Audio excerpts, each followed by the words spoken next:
변방 목사의 아침 묵상 2023년 10월 6일 금요일 아침입니다. 오늘은 디모데후서 2장 14절로 26절 말씀을 통해서 주님의 쓰심을 위한 자리, 이런 제목으로 말씀 묵상의 은혜를 나누겠습니다. 이제 웨이브리즈 플랫폼 출시일이 23일 남았습니다. 어제 목회사관학교 4주차를 마쳤고 수고하신 우리 교수님들과 사관 생도들을 진심으로 축복합니다.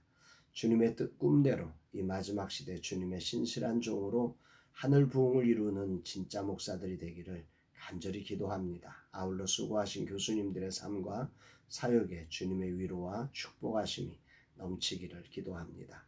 오늘은 금요 세미나가 있는 날입니다. 라마나요 선교의 상징적인 자리인 이 금요 세미나, 이 자리를 이제 이쪽으로 오면서 사무실을 옮기면서 부대표에게 내어주기까지 두려움과 떨림을 사람들은 잘 모를 겁니다. 한 사람을 세워가는 과정에 누구나 시간이 필요하고 기회가 필요합니다. 세상은 기회와 시간을 주지 않고 단물을 빼먹으려 하지만 하나님 나라는 그렇게 되어서는 안 된다고 생각합니다. 주님, 부대표 박정호 목사를 기름 부어주시고 이젠 정말 저보다 훨씬 나은 모습으로 이끌어가고 있는데 저를 축복하셔서 이 사명 온전히 감당케 하옵소서 고백하게 됩니다. 지금 라마나요 선교회는 깊은 터널을 지나는 중입니다. 2년 동안 웨이브리즈 플랫폼 개발을 하며 선교회가 할 수 있는 모든 것들을 소비했습니다. 우리가 할 수 있는 한계점에 도달했습니다. 플랫폼 출시의 날을 23일 앞둔 이 지점에 주님이 주신 사인이 있습니다. 오늘 선교회는 한 분의 전적인 헌신으로 선교회 차량을 새로이 얻게 되었습니다. 12년 된 차량을 교체하여 앞으로 10년을 새 차로 작은 교회를 섬기라고 차량을 하나님의 사인으로 주셨습니다. 얼마나 감격스러운 일인지 모릅니다. 처음 차량을 선물해 주신다고 했을 때 지금 필요한 것은 차량이 아니라 물질이라고 하나님 앞에 외쳤습니다. 그러나 물질에 마음을 두지 말고 후히 주사 누리게 하신 하나님께 마음을 두고 사역하기를 주님은 원하시며 지금 하나님의 사인과 현실 사이에 큰 터널을 지나게 하고 계십니다. 진정한 주님의 쓰심을 위해 이 자리들을 수용하고 나아가려고 합니다. 어제 대출 이자와 사례비가 지출되어야 하는 날, 대출 이자는 지불했지만 사례비는 양해를 구하고 연기했습니다. 작은 교회들이 한 달 한 달 버텨나가는 아픔을 깊이 공감하는 시간입니다. 주님, 이 시간 주님의 뜻을 이루게 하옵소서.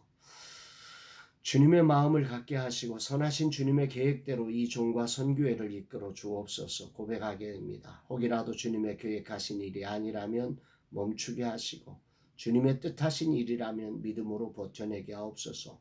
오직 주만 의지합니다 고백하며 오늘도 주님이 주실 말씀을 향해서 한 걸음 한 걸음 나아갑니다. 주님, 오늘도 말씀하여 주옵소서. 본문에서 바울은 믿음의 아들 디모데를 향하여 어리석고 무식한 변론을 버리라고 말다툼을 하지 말라고 권고합니다. 14절, 너는 그들로 이 일을 기억하게 하여 말다툼을 하지 말라고 하나님 앞에서 엄히 명하라. 이는 유익이 하나도 없고 도리어 듣는 자들을 망하게 함이나. 말다툼하는 것을 엄하게 명하라는 거죠. 그 말다툼하지 않도록. 이유는 유익이 하나도 없다. 그리고 듣는 자들을 망하게 한다.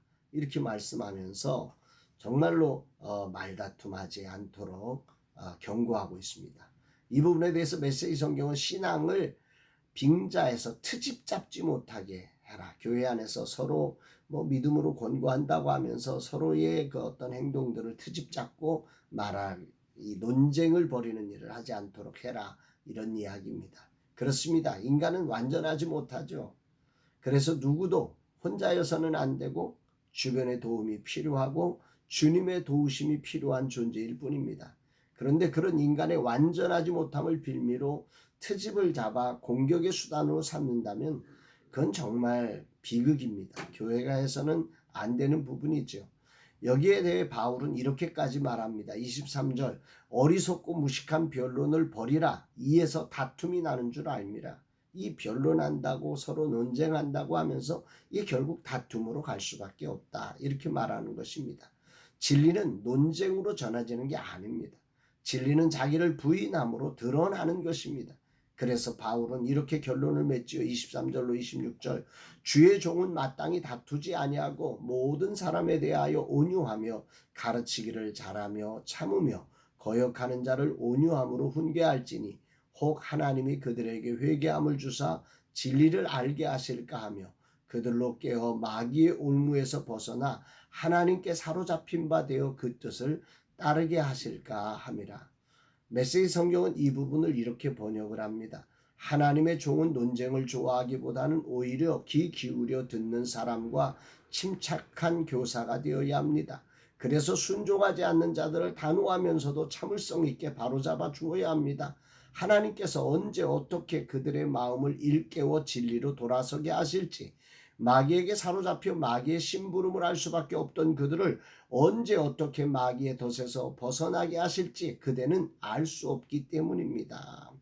우리는 하나님이 언제 일하실지 모른다는 거죠. 그래서 겸손하게 정말 단호하게 기준을 가르쳐야 하지만 참을성 있게 그 일을 온유함으로 가르치는 교사가 되라. 이렇게 말씀하고 있습니다. 아멘입니다. 논쟁으로 이기려는 마음이 아니라 진리를 분명하게 가르치고 온유한 마음으로 알아듣도록 그들을 한 걸음 한 걸음 이끌어가야 한다는 것이요. 돌아보면 저는 흥분해서 논쟁에 휘말리고 다툼이 되게 하는 이런 일들을 전반전 참 많이 했습니다. 진리에 대한 열정이 강해서라고 스스로 만족하면서 말이죠. 이 결과를 바울은 이렇게 말씀하고 있어요. 16, 17절 망령되고 헛된 말을 버리라. 그들은 경건하지 아니함에 점점 나아가니 그들의 말은 악성 종양이 퍼져 나감과 같은데 그 중에 후메네오와 필레도가 있느니라. 예, 그들의 말은 악성 종양과 같다. 악성 종양이 퍼져나가는 것처럼 아주 무섭게 공동체를 깨뜨린다는 거지요. 메시지 성경은 이 부분을 기가 막히게 번역했어요. 경건한 삶이 뒷받침되지 않는 말은 독약처럼 영혼에 쌓이게 마련입니다. 후메네오와 빌레도가 그 본보기입니다. 경건한 삶은 없고 말을 가지고 논쟁을 만들어가는 것은 독약처럼 영혼에 쌓여서 그 영혼을 무너뜨린다는 거죠. 여기서 바울은 민수기의 말씀과 이사야의 말씀을 결합하여 디모데와 그가 섬기는 교우들을 향하여서 이렇게 격려합니다. 19절에 그러나 하나님의 견고한 터는 섰으니 인침이 있어 일렀으되 주께서 자기 백성을 아신다 하며 또 주의 이름을 부르는 자마다 불의에서 떠날지어다 하였느니라. 주께서 자기 백성을 아신다 하는 이 구절이 오늘 아침에 굉장히 큰 울림으로 다가옵니다. 하나님 나라는 언제나 그 기초가 흔들림이 없습니다. 하나님의 견고한 터는 결코 흔들리지 않으니 사람들의 말과 환경과 그 변화에 휘둘리지 말고 진리에 순종해서 나아가라. 그 상황을 주님이 아신다. 이 말씀을 하고 계시는 겁니다. 아멘입니다. 오늘 내게 주시는 말씀으로 마음 깊이 새기며 이 순간 세상처럼 반응하지 않고 오직 나의 주인 되시는 주님을 따라 오늘도 한 걸음 한 걸음 나아갈 것입니다. 주님이 아십니다. 이 상황에 흔들리지 않고 정말 주님을 따라서 이 상황에도 논쟁을 만들지 않고 한 걸음 한 걸음 달려가려고 합니다. 오늘 말씀의 백미는 중간에 나오는 금그릇과 은그릇과 질그릇 이야기입니다.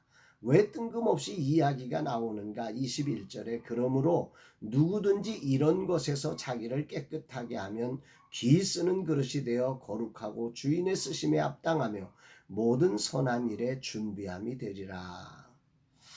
이런 것에서 자신을 깨끗하게 하면 하나님이 쓰시는 그릇이 된다. 사람의 말과 주변의 환경에 흔들리지 말고 주님이 아시고 계심을 확신하고 악에 타협하지 말고 진리를 따라 믿음과 사랑과 화평을 향하여 나아갈 때 주님은 믿음의 사람을 귀한 하나님의 그릇으로 정말 귀하게 존귀하게 사용하신다 말씀하고 있습니다. 오늘 후반전과 전반전을 나누며 주님은 물질에 휘둘리고 논쟁에 휘둘리는 나를 이제는 오직 주님께만 휘둘리는 삶으로 초대장을 보내주십니다. 나로는 넘어지지만 어쩔 수 없이 흔들지만 소중한 헌신자를 통해 확실한 사인까지 주시면서 저를 격려해 주셨습니다. 정말이지 내게 너무나 많은 사인이 되신 소중한 후원자들이 너무 많습니다. 내가 흔들릴 때면 전화나 톡으로 나를 응원하시고 힘되시는 주님의 손길을 무수히 경험하게 하십니다. 분명 오늘이라는 이 자리를 주님의 쓰심에 합당한 사람으로 나를 세워가시는 하나님의 선한 손에 인도하심을 믿습니다. 아멘입니다. 주님, 솔직히 저의 성품상 이 자리를 버티기가 불가능합니다. 그러나 저는 주님의 종입니다. 저를 부인합니다. 오늘이란 자리를 제가 아니라 주님의 이름으로 살아내겠습니다. 오직 믿음으로 죽으면 죽으리라는 심정으로 이 길을 걷겠습니다. 나의 힘은 오직 주님이십니다.